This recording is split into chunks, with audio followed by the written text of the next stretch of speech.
Today I'm going to share with you one of my favorite cognitive behavioral therapy tools called the responsibility pie.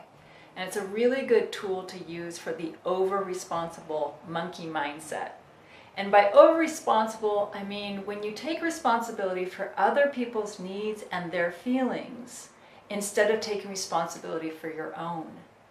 And when you do that, it can totally get in the way of saying no to the things that you want to say no to, and to saying yes to the things that you truly want to do.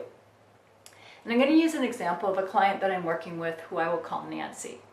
And Nancy was really trying to get in touch more with what she wanted and to get away from kind of the stress and burnout that she was experiencing.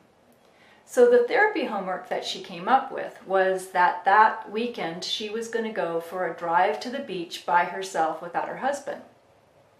When she came in the following week, I asked her how did it go, and she said, not so good.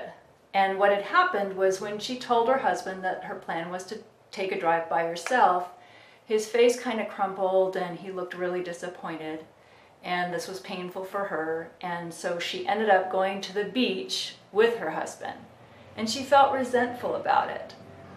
So when she came in, we did a responsibility pie, and I asked her, how responsible did she feel for her husband's disappointment?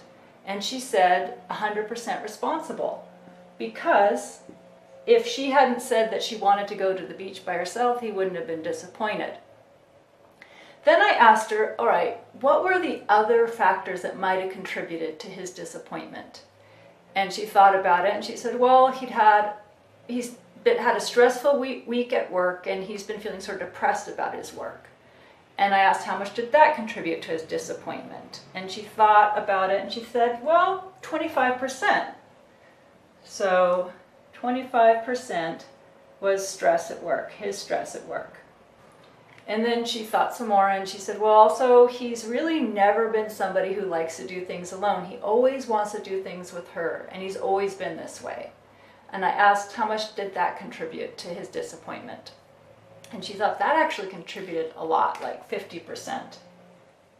So this was 25%. 50% was he didn't like to be alone.